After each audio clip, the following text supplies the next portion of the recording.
Today in our Oz Talk, the science of near death. Dr. Sam Parnia, author of Erasing Death, is here. He's leading the largest ever medical study into the topic of death. And what he teaches us, the stories of people that have come back from the death, can help us avoid any regrets when that moment comes, because eventually it will.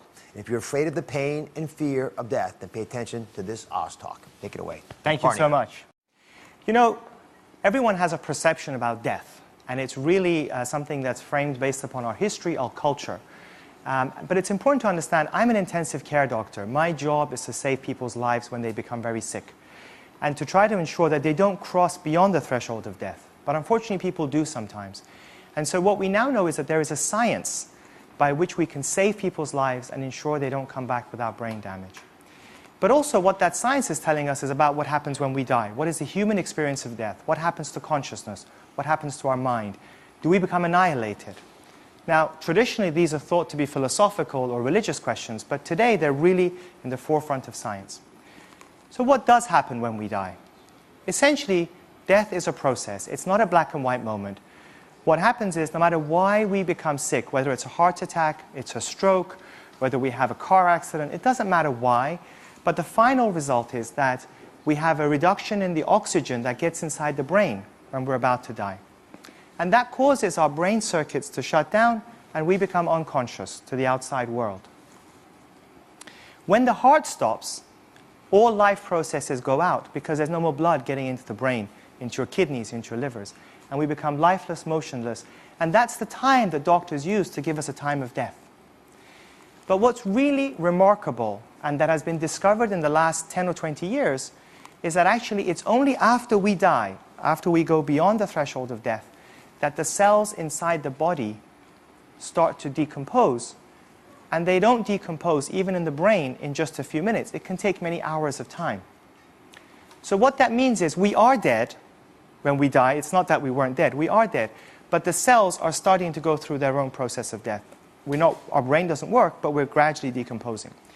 From my perspective, that means that we have a lot of time to bring people back if we know what to do. So what are the things we can do? We can cool the brain down because we know that it's a chemical process, and we can slow down the rate by which cells die, restart the heart again, and reverse the process that caused them to die if there is a science available to do that at this time. Now, a lot of people are afraid of death because it's the unknown. But what we actually know is that when we die, if we sort of jump into the person's body at that time, that experience is not unpleasant for the vast majority of people. Put aside those who've tried to commit suicide or done something like that to themselves. For those of us who die naturally, what happens is, even if we were in pain before we died, the process of death becomes very comfortable, it's very blissful, it's peaceful. And what people then describe to us is incredible. They describe a sensation of experiencing a bright, warm, welcoming light that draws the person towards it. They describe a sensation sometimes of experiencing their deceased relatives, almost as if they've come to welcome them. They describe that they actually didn't want to come back anymore in many cases. It's so comfortable, and it's like a magnet that draws them, that they don't want to come back.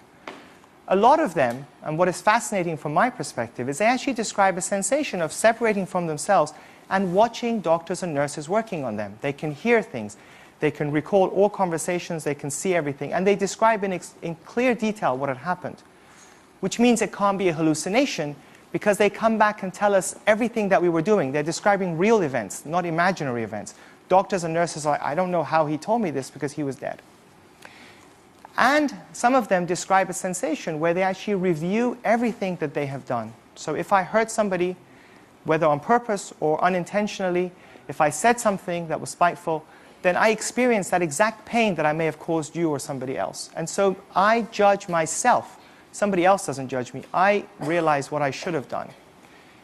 Obviously, for most people, they're not going to come back to tell us. But because of our science, we can now bring people back, and those who come back tell us exactly what the experience of death was like for them. And what's really profound is that they become transformed in a very positive way. They see life very differently. Now, they realize that life had more meaning. They've been given a second chance, and they can do things differently. And by and large, what they say is that we realize we should have tried to be of more service to others. try to spend more time with our families, try to help others much more, essentially be less self-centered and more altruistic. Now, somebody might say, well, how do we know this is true? I think it's important to explain two things. One is that until very recently, we couldn't bring people back after they had died. Okay? And so basically, it was thought to be purely philosophical or religious. But today, there is a science by which we can bring them back. And it's like the old days, you know, when people set out from Europe to go to find the Americas, and they found all these amazing creatures and these amazing experiences nobody had seen before. When they came back and told people, a lot of people never believed them. They thought they were drunk, they thought they were imagining it.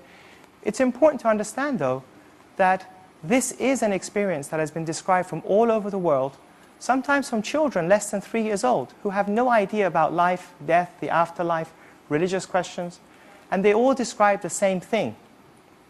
I had a small child who told me that when I died, I experienced a bright lamp. So they used children's terminology, and he drew a picture of it with a lamp, and he said, when you die, you're connected by a cord to the lamp, and it's the cord that gets cut when you go.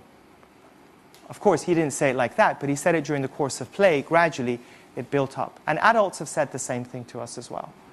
These experiences have been described from all over the world, from Southeast Asia, from the Middle East, from Africa, from the United States. And what we see is that the experience is very much the same, but the interpretation, frankly, like any experience, depends on the person's background. So, for instance, if a Christian person has this experience and they see a being full of love and compassion, they say that I saw Christ. But if you actually really push them, they say, well, I don't know if it was Christ. I expected it to be Christ because I believe that. And if you talk to a Hindu, they may say that I saw one of the Hindu gods. And if you talk to an atheist, they'll say, well, I don't know why I had this experience because I don't believe in anything anyway, but, well, I did see this being of light and it was really full of love and compassion, and I don't know how to account for it, but I think it's going to change the way I'm going to live my life. So I think what I'd like to simply end with is to say that while we are afraid of death, because it is the unknown, and unfortunately it's an inevitable consequence from all of us, despite all the medical care that we try to provide, that there is now a science, and that death does not have to be limited to philosophy or religion, but it can be explored through these means. And it helps us to understand how we should obviously provide medical care, from my perspective, but also how we should live our lives today to give ourselves more meaning and to make sure that when we do reach that end, as somebody once said to me, I don't want to fail. I feel like I lived my life with a D. I was given a second chance. I hope that when I go back the second time, I'll be given a C at the very least when I go back. I hope this was useful to you. Very helpful. Thank you. Thanks for having me. Wonderful job. Thank you.